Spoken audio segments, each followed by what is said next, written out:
Greetings from Brother Stephen. I'm a disciple and witness of Jesus Christ. To all the inhabitants of the earth, I present to you as a witness the gospel of the kingdom. Before I get into the lesson today, I just want to mention first that I post these videos up first on a YouTube channel called the Church of Jesus Christ, and you're looking at their YouTube channel now. These videos that I post, if you notice, you got Genesis chapter 1 verses 1, then Genesis chapter 1 verses 2, Genesis chapter 1 verses 3, Genesis chapter 1 verses 3 to 5. These these videos are designed for you to start at the bottom and work your way up to the top. If you watch some of these latest videos, you will be completely confused. I call it's like a meat of the word. A lot of the stuff you're going to hear, honestly, you probably never heard it before. So again, these videos are designed for you to start at the bottom, work your way up to the top. And if you're watching this video and you learn anything from it, please share, please subscribe to the YouTube channel. And with that being said, we're going to get into the lesson titled The Third Day. And this is when Elohim created the continents. We'll be going over Genesis chapter 1, verses 9 to 13. And again, if you have not watched this last lesson, titled The Second Day, when Elohim created the earth's core and its clouds, you're going to be completely confused when you watch this video. But before we get into the main subsection of scriptures, which is verses 9 to 13, we're going to have a review, reading through the creation when everything began, beginning with Genesis chapter 1, verse 1. And again, this is my translation of the Hebrew Bible. It says the plan was Rasheth, so created Elohim in eighth the heavens and the earth. When the planet was a glob of water, it had no soil or life, and was in total darkness. And then this picture just represents that. It represents space, a glob of water, and there's other galaxies in the universe. The galaxy which we call the Milky Way just did not exist yet. It says, and by the breath of Elohim, that glob of water became a globe. So in other words, by the breath of his mouth, he took this glob of water that had no form, no shape, and he gave it a shape. He shaped it into a sphere. And that's what that picture represents. And Elohim said, let there be a galaxy. And a galaxy appeared. And those stars in the background represents the galaxy and that sphere of water in the center of that galaxy. And Elohim said, let there be a galaxy. And there was a galaxy. And Elohim saw the galaxy, that it was good. And Elohim separated the light from the darkness, and called the light day, and the darkness he called night, and the evening and the morning, as 24 hours, were the first day. Now basically what I have here is an image representing light and day, so you understand what it's talking about. The light and day is referring to the light and day on that sphere of water. Half of it is light, half of it is night. Or this is day, this is night. Now, how do you determine which side is day and which side is night? You determine that by which side of the earth is facing the constellations that Christ created when he created the galaxy. This will kind of let you know that the earth is not in the center of the galaxy, because if it was, the entire planet would have been receiving the same amount of light. But the earth is not centered in the galaxy, so that side or of the earth that is closest to the galaxy facing the constellations is the side that is day and the other side is night. Verse 6, it says, and Elohim said, let there be a molten core in the center of the globe, and let it separate the clouds from the ocean. Now, this is what I refer to as sonoluminance. And basically what we have here, I walk through this with you step by step. This first image represents that glob of water that has no form, no shape. These represents the sound of Elohim's voice beginning to form that glob into a shape, and then that glob eventually become a globe or a sphere of water by the breath of Elohim. Now this picture here, 3, represents this picture, but we're just focusing on the inside of that sphere. We're focusing on the depth, which is the center of the sphere. Now, what Elohim's breath also did was put an air bubble in the center of that sphere. And when he put the bubble in the center of that sphere, he began to send high-pitched sound waves through that bubble. Now, what happened when you send high-pressure sound through a bubble in water, it begins to expand that bubble. And when you continue to send sound waves through that bubble, first it expands, then it collapses. And this is called sonoluminance. This is how God created the hot core in the center of the earth. Basically what I have here is an image kind of representing what I just told you. You have low pressure. This is the bubble expanding.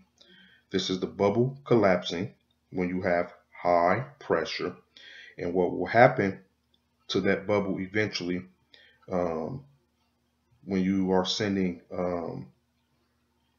that high pressure or that sound through the bubble collapsing, light is emitted from it, and it expands, then it contracts, and then it explodes. And again, that explosion is so violent, and we're going to scroll down here, that it sent a shock wave through that sphere of water and through the space around the water. And this is how we end up with an atmosphere.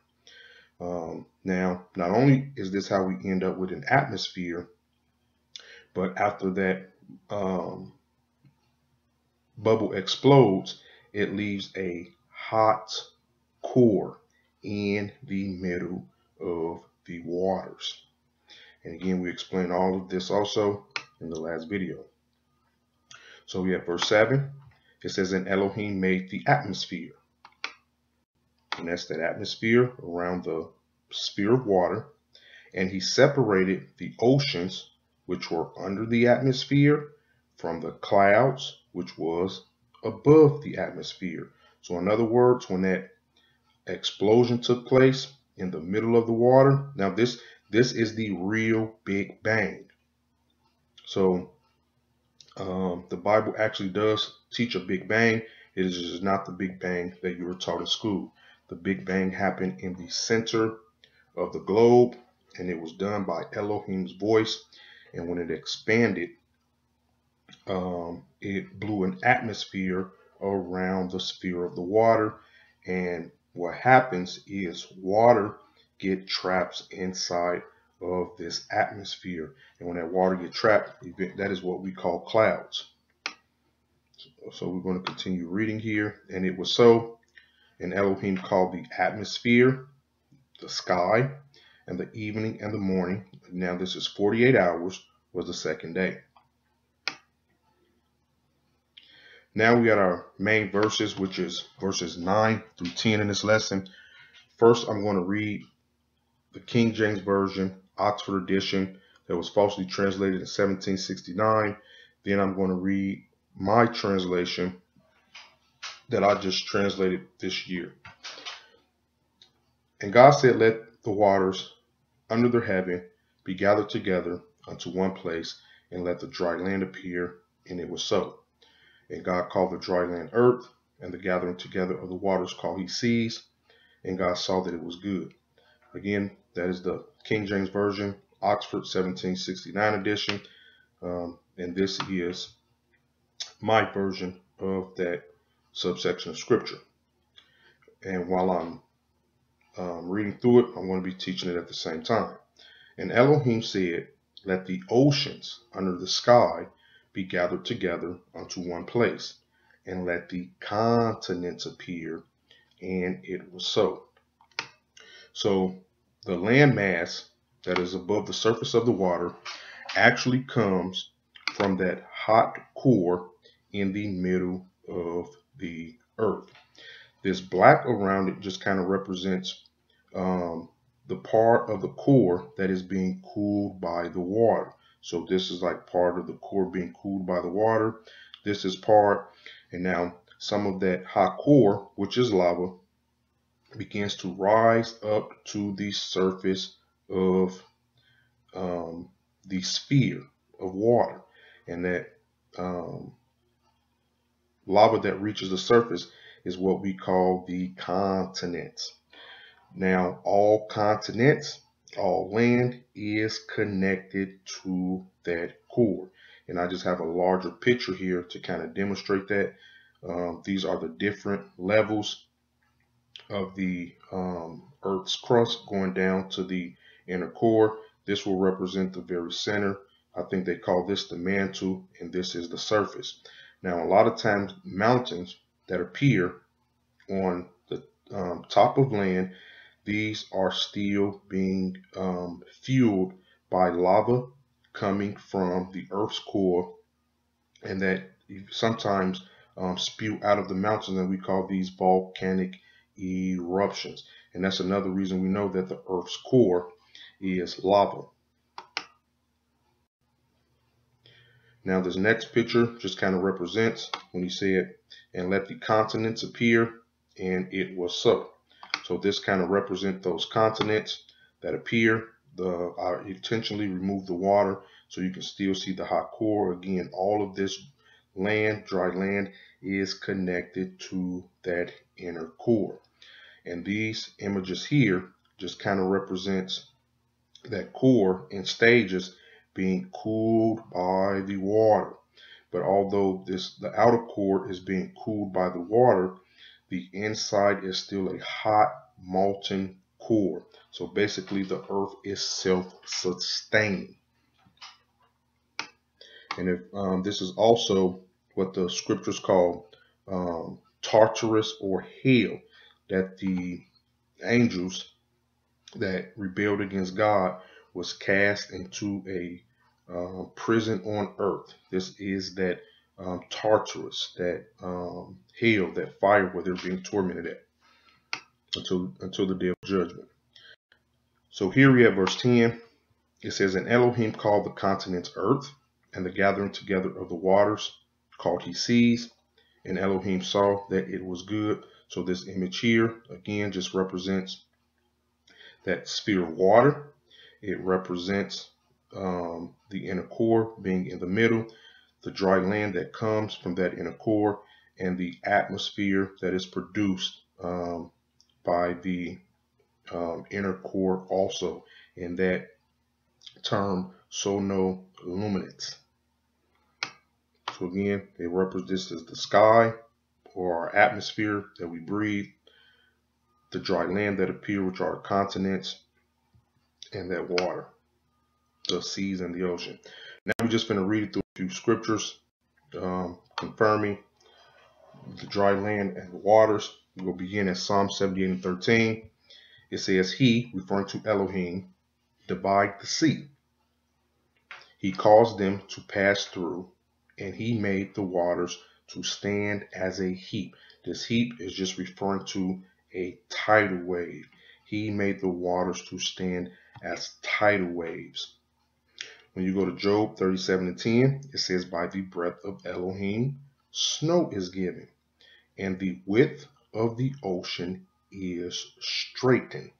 Now, just so you can understand that verse, this is kind of a map of Africa and Europe.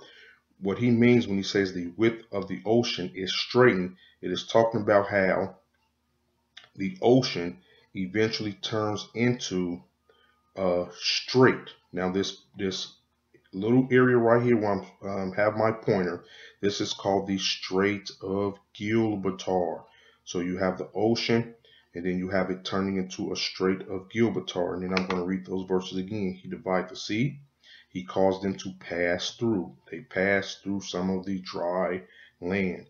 And he made the water to stand up like a tidal wave. By the breath of Elohim, snow is given, and the width, that huge ocean, is straightened. He also created straits, and these are narrow bodies of water.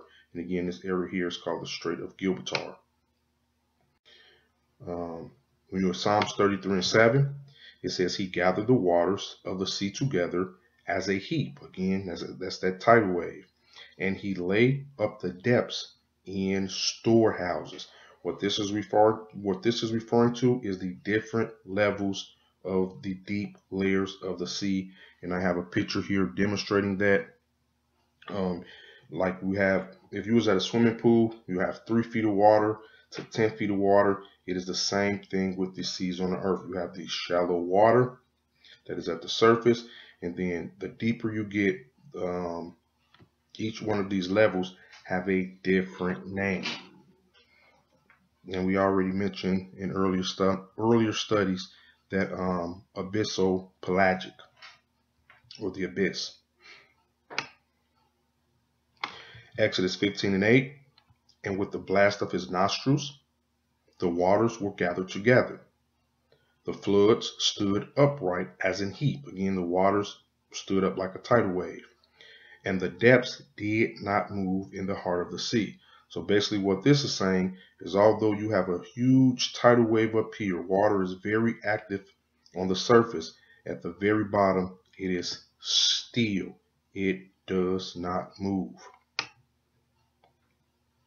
Job 38:11, and said, this far shall ye come, talking to the waters, but no farther, and there shall your proud waves be stayed.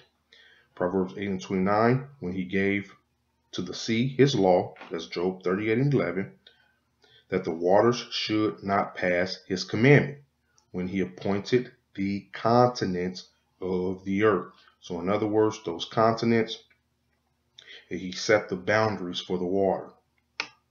When you get to Jeremiah 5:22, it says, fear you not me, saith Jehovah? Will you not tremble at my presence, which have placed the sand for the boundaries of the sea by an everlasting decree, that it cannot pass it? And though the waves thereof toss themselves, yet can they not prevail. So in other words, it don't matter how big a wave is, how strong it is, those waves cannot pass Jehovah's decree, his law, unless he permits it to. Because you read about in the last days how there's going to be a lot of flooding on the earth. And that's because mankind break too many of God laws and the laws of nature. They corrupt them. Psalms 95:5, it says the sea is his. He made it, and his hands formed the dry land. So this means God shaped the continents. He shaped the land. He formed it on purpose. I'm going to come back here to Genesis chapter 1, verse 11 and 13 real quick. There's something I want to mention, but I kind of put it at the end, but I'll mention it now. When it says, again, I'll read those verses. The sea is his, he made it, and his hand formed the dry land. When you read about the story of Moshe and the children of Israel and the Exodus when they left Egypt, at one point you read about where the children of Israel was trapped on a beach, and the Red Sea, God blew back the winds all night, separating the waters, and it talks about how the children of Israel walked across on dry land. This image represents that exact location where this took place. The children of Israel was on a beach here. Pharaoh was coming to recapture, kill the children of Israel. But there was a strong wind that drew back the waters all night. And what most people don't know is that right at that beach, there is an underground bridge. And I have another image here to help demonstrate that. Again, this represents that beach.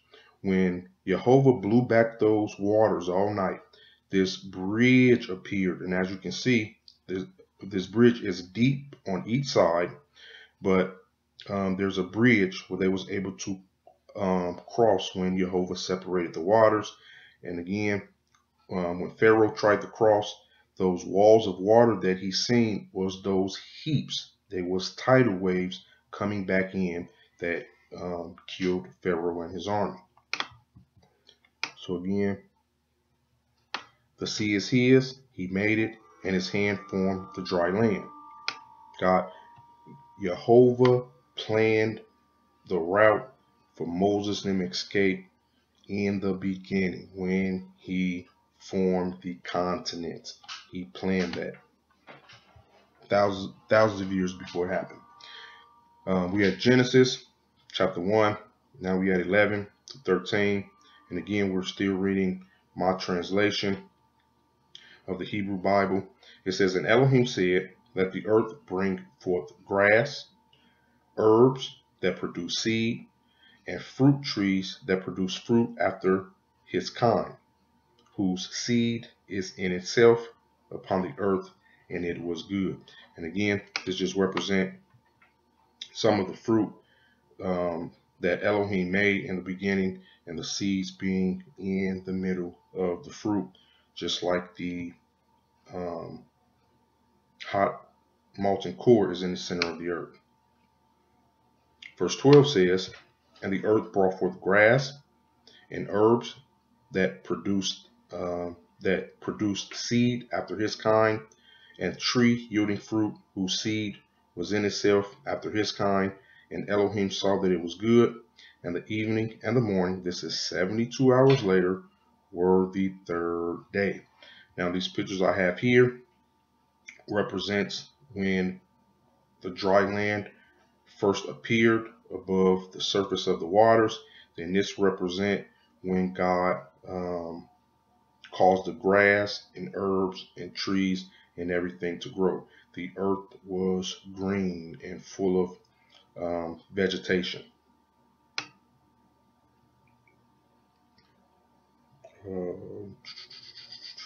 So that is the end of this lesson. And again, if you learned anything, please subscribe to the Church of Jesus Christ YouTube channel. You can also join the Church of Jesus Christ Facebook group. And if for any reason you cannot find the channel or the Facebook group, my name is Lord Stephen, but people call me Brother Stephen, that is in Christ. You can send me a message on Facebook asking for me to message you back a link if you cannot find it.